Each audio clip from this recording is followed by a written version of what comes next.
So, Sirene, welcome to the Diverse Creative Podcast. How are you today?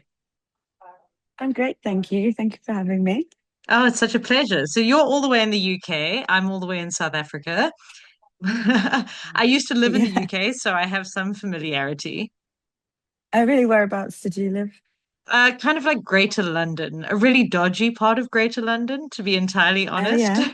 Yeah, an area called Greenford. It's not far from Ealing, but Ealing was much nicer than Greenford, I can guarantee you that. Oh, yeah. So way out west. Yeah, yeah, it Yeah. was not the most epic place to live, but obviously I did get to know a bit of the culture and a bit of the scene there in the UK. And yeah, how are you finding it as an up and coming musician? How are you actually finding the music scene there? Yeah, so I'm based in southeast London, and kind of always been around. I went to like an arts university called Goldsmiths, so it's like a big music community that came out of there, really, all around like New Cross, Peckham area, where there's a lot of different live music going on and stuff. But outside of that, really, that sort of community I had coming out of knowing musicians in Southeast, it can be quite hard in London, really. There's kind of less and less spaces that are putting on smaller gigs. And yeah, I mean, the gigs I do, I meet so many other musicians. Obviously, there's loads of people here um, making music. So I meet a lot of musicians all the time, which is great. But I think there's just kind of less and less opportunities for live things. But then also sometimes you hear like really exciting artists that you're on the same bill as. So there's loads going on. Yeah, I think it's kind of a bit of a global phenomenon at the moment where we're fighting with Netflix and YouTube and, just trying to convince people to leave their houses is such hard work these days. Yeah, exactly. You kind of think coming out of like COVID and stuff, it would be more of a, it just was a very, it's been very slow, hasn't it? Like getting back a bit more back to how it was before. I Yeah, think I think still now. Yeah, I think so too. I think there was like an initial kind of burst of energy where people came out of COVID and they were like, oh my God, we get to leave our houses. And then they very quickly went back into this, oh, we have to leave our houses. And you're like, well, there's some real amazing human experience to be had out in the world. And if you never leave your front door, you're gonna miss it. Yeah, exactly. Yeah. I mean, You yeah, know, I do love watching Netflix and everything, but yeah, there's a lot more going on outside. I mean, I got to be honest, so do I. But I think that's kind of like for us as artists. I was thinking of this earlier, actually, and I was thinking, we entertain for a living. And we go out into the world and we put ourselves out there and we, connect with people and we do it like wholeheartedly and give of our heart and souls. And so for us, going home and reclusing and watching a next Netflix episode is actually the downtime from being Yeah. human and connecting with human beings. Yeah, exactly. Yeah, I agree. And I actually came across your music because I did a review on your latest track for Loud Woman.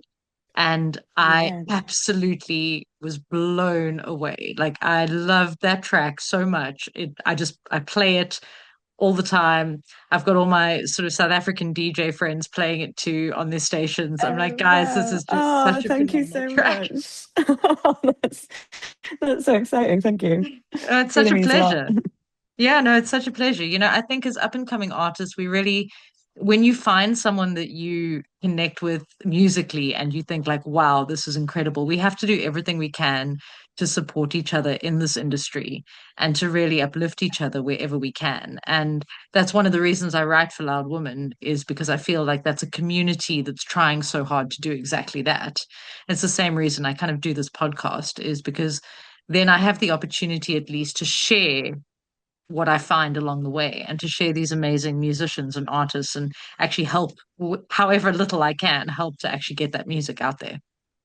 Yeah, that's so good. Yeah, I completely agree. You have to do that for everyone, all these like emerging artists and stuff as well. So obviously there's so much music out there now. It's hard for people to find the things that they want to be listening to, and like just relying on Spotify's algorithms and things that doesn't always get it right. And so it's so much better, yeah, pushing the music forward that you like really believe in.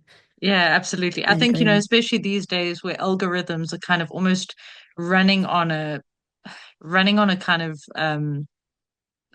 like a genre that they stick to, and there's no real branching out from that. And it's becoming very generic, where you're just kind of hearing things that sound like the thing you heard before. And there's so much of that, Yeah. but there's nothing to break out of that if that's what you're relying on as your way of finding music. Whereas if we're listening to sort of independent radio stations, and if us as musicians are finding people we really connect with and think like, wow, that's an incredible song, if we're pushing that out into the world, at least there's a much higher chance of it getting heard and getting the attention it actually deserves. Yeah, definitely. Yeah, I find that like my Spotify algorithm and stuff doesn't know me at all, and it just sort of, it goes onto the radio thing, and it's just the stuff that I can see what like buzzwords it's thinking of to give me what I like, but I'm just like, no, this I don't like this, You or like, I missed don't the love boat. this. Yeah, exactly. Whereas if somebody, tells me, or someone, I follow someone on Instagram who shares the music, and I usually like the same things as them and stuff. It's so much better to find music that way. Yeah, I absolutely, love your track, as I was saying. And for me, it's partly because I can relate. So my mom was, your track is called Scorpio. Let me lead with that before I launch into the backstory of why it so very quickly connected. So my mom was a Scorpio, my two sister-in-laws are Scorpios, and I'm like on the cusp. So I'm this healthy dose of like Scorpio sort of deep thoughtfulness and compassion and slight sting in the tail and sharp tongue mixed with I'm gonna say a healthy dose of blunt Sagittarian honesty. I could say Sounds great. tactlessness, but that was gonna be the less nice way of describing it. Yeah. Yeah. Yeah, it's So fair to put the positive spin on them. yeah, exactly. So, listening to the lyrics of your track, I obviously really related and I could totally understand where you were coming from and feel in you that sort of like desire to put yourself out there and remedy the world. And at the same time, the depths that that pulls you to emotionally, especially because, like as Scorpios, we're very like emotionally connected and sort of we feel very deeply, even if it doesn't necessarily show on the surface. And Yeah. I really just felt that so intensely because obviously I've been there myself where I can feel that like great desire to do good in the world and at the same time just being completely flooded by the despair that goes with actually feeling all of that. Yeah. So when you were Yeah, writing this exactly. track, tell me about your kind of writing process. Do you write like lyrics first? Is it melody that comes first? What is it that inspires you and kickstarts a song? I'm usually always lyrics first, but I kind of, have notebooks with me all the time, or writing notes on my phone continuously of like different ideas, or just like ramblings, like kind of journaling almost. Kind of constantly doing that. So then when I actually sit down to write a song, I'm kind of I've got like loads of lyrics there, and then like maybe a couple of lines will stand out to me, and then I'll sit down and kind of loosely do some chords on a piano or guitar, and then sort of work around the idea that's stood out to me on a certain page, and worked around that really. But I think for a long time with Scorpio, I've wanted to write something about being a Scorpio, for a very long time, and kind of in the last sort of maybe 5 or 6 years, I've kind of learned more and more about the traits of a Scorpio, and yeah, and just like really, because about 3 years ago, I was sat with someone, and I was like, but the thing is just weird about Scorpio is I really love the ocean and I love being in the sea. And I didn't know it was a water sign, because you kind of don't think that it It, is, for it's like, the symbol yeah, of a it's not scorpion. It doesn't obvious. make It's not sense. obvious. Yeah. And like Aquarius isn't a water sign. It's just very, it's confusing. So it was about 3 years ago that I realized that I got told I was a water sign. And then I was like, that makes so much more sense, for who I am as well. So then I feel like I've been writing parts of the song maybe like 2 years or something. And then, yeah, so I sat down and then combined all the lyrics together, expanded upon, I think I just had like Scorpio sinking, in comparison to, Scorpio rising, Yeah. and all this stuff. So, and I sort of worked around it all like that really, and thinking about the traits of a Scorpio, and how like my family particularly portray me, or have spoken about me when I was younger and stuff, and the kind of traits that I have, and like linking those to being a Scorpio as well. So yeah, the lyrics came first, and then um, wrote it on piano. For a long time, I had like that sort of piano intro as well. I kind of had that separately to the lyrics, and then put those together. And then yeah, went into a studio with a producer called Ula, and because I really wanted to work with female producers. Sort of most of my two EPs before this were mainly with male producers. I wanted to work with women, and Ula's actually in my band, and she's sort of like more of a starting out producer, but so it's kind of one of her first projects and stuff. And then so we worked together, recording it, and got like a few different people to come in and play. And yeah, I'm just like really happy with how it's come out, really, the recording. Yeah, you really should be. Can you pass along my compliments to her because she clearly Yeah, captured what you were going for. And I'd imagine that because she's in your band, you guys obviously work together a lot. She knows you, she knows your vibe, knows what you're trying to achieve. But honestly, it was a great combination because it is a beautiful track. And like I think obviously lyrically, like you were saying, you went for that Scorpio sinking, but the power of the music really rises throughout the song. There's this building of momentum and energy, and there's suddenly this point where I honestly got goosebumps, and I just felt like this wave. I could feel the ocean just rising up with you, and it was just like yeah, your powerful moment, really powerful moment. And I really appreciate that sort of juxtaposition between the lyrics and the emotion you're capturing with those and the power that the song is building throughout. So it really is a powerful combination, those two things. And I think that that is also a very Scorpion thing, that need to kind of yeah, recluse and sink into yourself. And at the same time, that immense power that you hold and the ability to just like roar into the world when you need to. yeah, exactly. Oh, And yeah, I'm so very happy that you see all of that and can hear all of that. it was well captured. And I mean, obviously, like I said, I relate to it. So I obviously come from a place of some understanding. Um, but I think anyone who listens to the song is really going to be moved by it.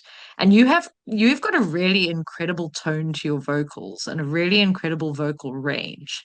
And so it's one of those things that like when you as someone first listening to your music, you really stand out as unique and it's really powerful. Like your vocals are incredibly strong. And Oh, have thank you you. always have you always been a singer? Were you like one of those kids that grew up singing like I was, or was that something that you came to later in life? Did you have to build up the courage, or was it always there? Yeah, no, I've always been, yeah, singing definitely came first. And I was sort of, when I was, when you're deciding what instrument you're going to play when you're kind of 10 years old, I started singing lessons at school. So, and kind of did my grades. So sort of did some like musical theatre stuff and some classical singing. And then kind of was in a few performances at school that was a bit more like Motown and Beatles stuff, and kind of just always singing. Then I didn't play any other instruments. And then sort of did study popular music at university, and at that point realized that I was going to start actually writing my own songs. I was in a couple of bands before that, but only writing like the lyrics and my melodies and just my part. And then I realized when I moved to London and just wanted to do everything myself, basically. So I taught myself how to play piano and guitar after that. But yeah, the singing was always the main thing, really. And I still always feel like that. I would never say like I'm a pianist or a guitarist. I'm just like I'm a singer. Even though I do play those things too. Yeah, I can relate. I'm very much self-taught when it comes to the instruments that I play as well. So I can relate to that need to pick up an instrument to kind of be able to translate what you're hearing in your head melodically into something that everybody else can hear too. But at the same time, Yeah, coming from a place where you're a songwriter and a lyricist and a vocalist first and foremost, and that kind of leads the charge.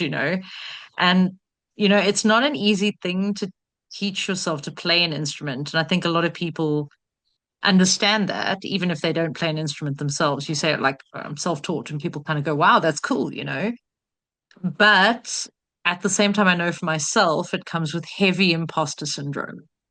So hmm, even now, after a decade of being a guitarist predominantly who gets on stage and plays my guitar and sings my songs, I still have this fairly heavy insecurity about the quality of what I'm putting across when it comes to an instrumental, you know.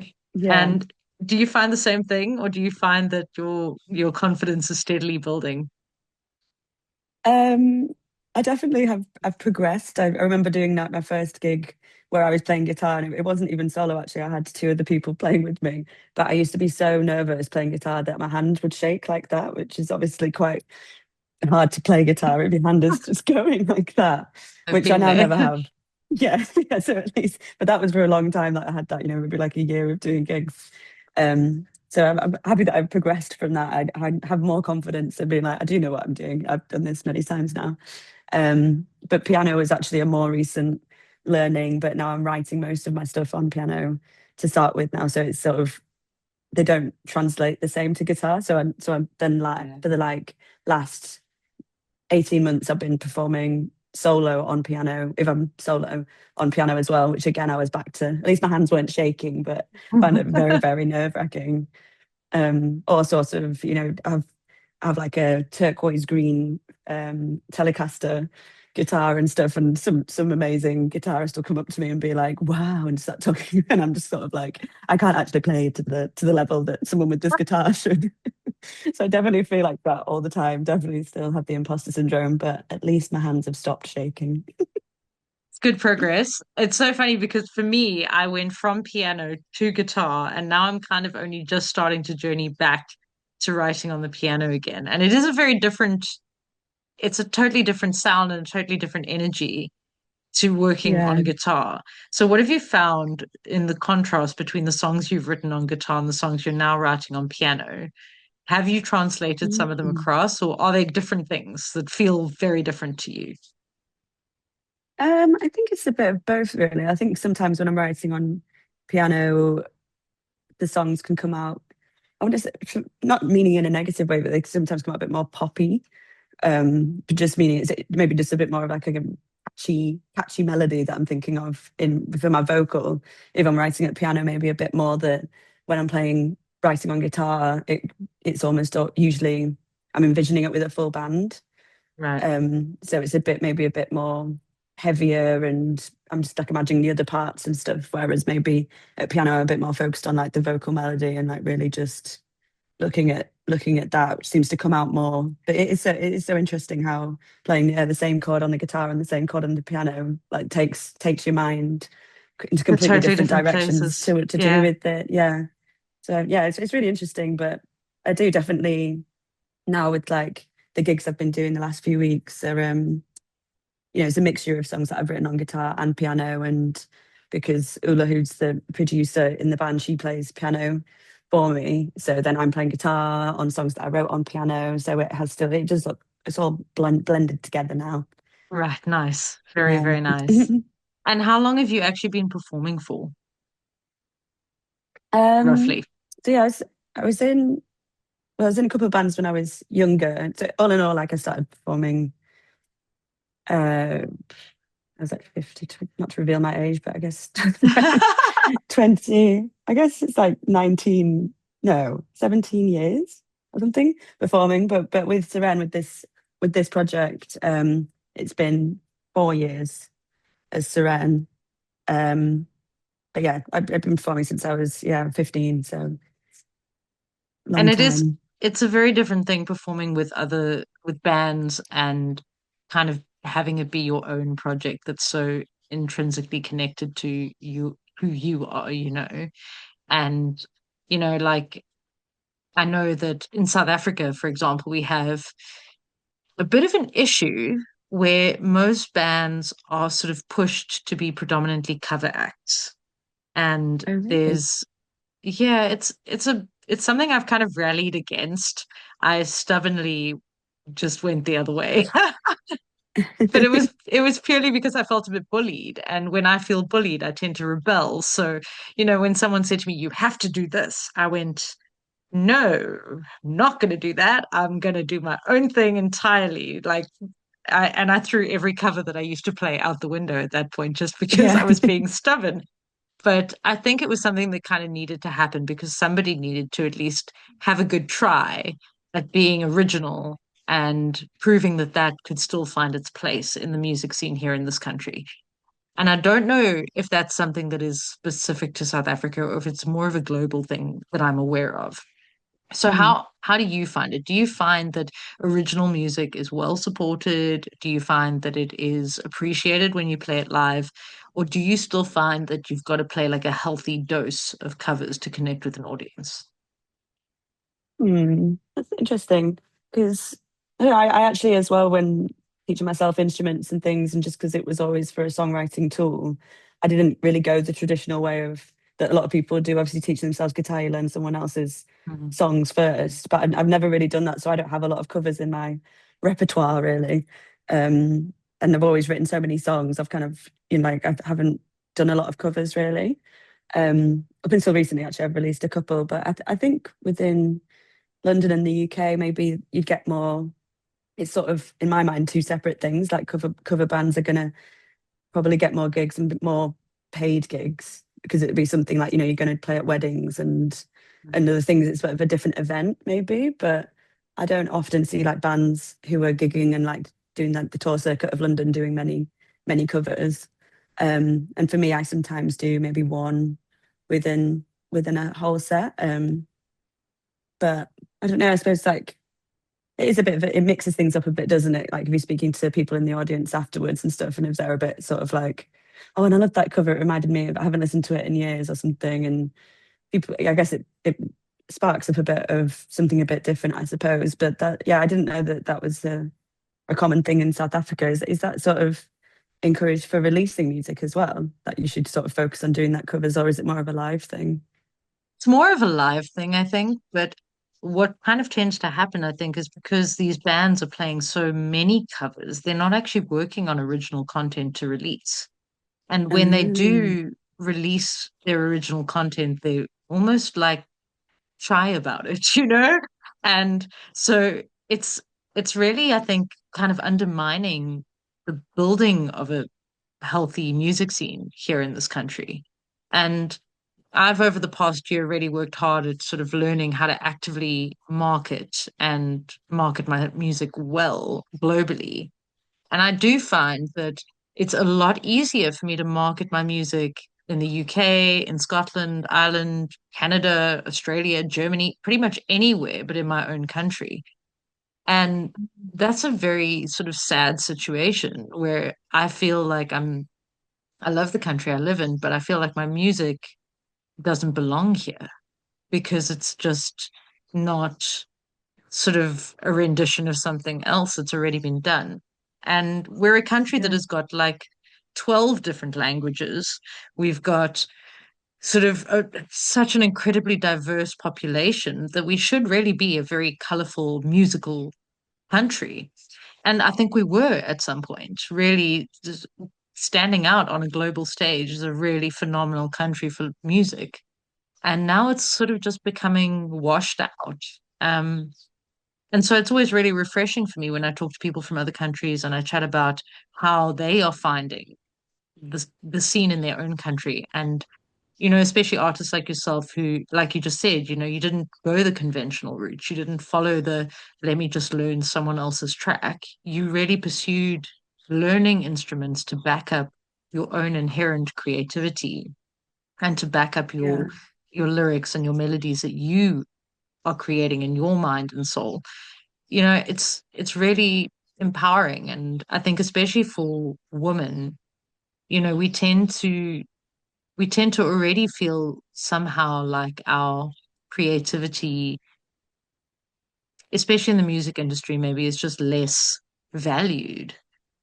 yeah. And so I really think it's so important for more women to be doing exactly what you're doing and exactly what I'm doing and really just putting out their own original content because we've got a voice and it's got to be heard. And if we don't speak up for ourselves and if we don't share our songs, our stories, then no one's going to do it for us. Yeah, yeah, definitely. I completely agree. If it was suggested to me that I should be doing covers and things like that, I mean, maybe at some point it was, and I just didn't even give it a second thought because, I guess people have suggested doing that so that you get on the again like the playlists of coffee shop covers or something that to get more streams or something. But yeah, it's just like you said, it's not really what I've ever been interested in doing. It's always really been about the song writing and performing my own thing really. It just goes hand in hand. So yeah, it's not just the covers thing really isn't that for me really. It's good to hear that. I like to hear that because I think that I spend a lot of time trying to water down my opinion when I'm chatting to other musicians and kind of go like, it's okay, you did a good rendition of it. But at the same time, like I said, I think especially with someone who's writing prolifically, you've got like limited time on a stage. Like I feel honestly, like for me, life is not long enough to fit all the songs into all the performances I'd like to do, Yeah, you know? exactly. So you value Yeah. that time you've got up behind a microphone and you share what you have come here to do and what you've come here to share. And I really appreciate that. It just makes me love you as an artist even more. Yeah. Great. Yeah, So no, I we've know got what you mean. I'm just because, no, carry on. sorry, I jumped in. Yeah, I was just saying I just had similar thing recently where I actually had two covers in my set list to do, and then I actually just culled them both because I was like, I'm like trying to pick out of my many songs. Why am I doing a Bob Dylan cover? My Yeah, thoughts. Yeah. exactly. That's exactly it. We can love them, but we don't have to be them. It's all right. They did them, we can do us. Yeah, And that's really, exactly. yeah. And so we've got 10 minutes left of this interview, and I really just want to make sure people know where they can find your music. Um, I tend to avoid promoting Spotify purely because I feel like we don't get much out of it. As artists, we can have Yeah. like hundreds of thousands of streams and we're earning $20. It's really not great, it's not where I'd like to send people to find music, ideally. So I tend to like to send people to like YouTube, Bandcamp, iTunes, because all of them pay better than Spotify. So please do tell me where can people go to find Yeah. your music? Yeah, so it's on Bandcamp. Definitely, you can buy all and download all three of my EPs. So it's Sirene, Sirene, underscore music. And yeah, Bandcamp, but also on YouTube. I've got quite a few different music videos and stuff that I have a team of all women actually that we've made five or six music videos that are really cool for some of my past releases. And there's a new video coming as well for Scorpio that will be at the end of this month Oh, as Scorpio's exciting. season ends. Yeah, so yeah, that YouTube, there's a lot of good content on there. But yeah, it is also everywhere on iTunes as well. Um, I'm all over the place. That is absolutely fantastic. And people can obviously find you on Instagram, Facebook, like all the social medias that people should follow artists on. That's the easiest way for people to support artists these days is obviously to follow on social media. Yeah, Um, and again, so just your handles for those. so everything is Siren underscore music, Siren with an E on the end.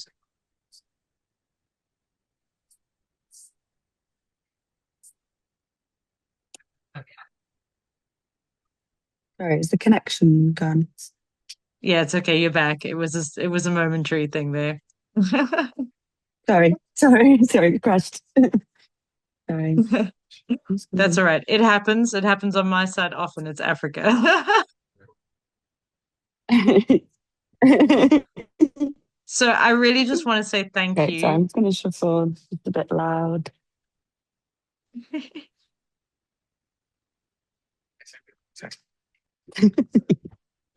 Seren on Thank the you for move, having me. guys. There we go. No, it's such a pleasure. It has been really, really Sorry, awesome to. Siren. It's been really, really amazing getting to know you a little bit. And honestly, like, please, no matter what happens, keep putting music out there because I love what you're doing. I think you are an incredibly powerful musician. And I really like from the very first taste of your music through to obviously now what I'm delving into. I'm loving every bit of it.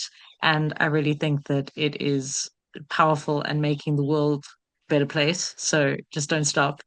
And honestly, like your vocals are incredible. So anyone out there who wants to hear Oh, great. something Thank you. unique, something powerful, something that has just a lot of emotional depth and soul, I really encourage everyone to just go and check out your music. And I'm going to continue to punt it from my side. So please do know that at least a South African audience is catching what you're doing.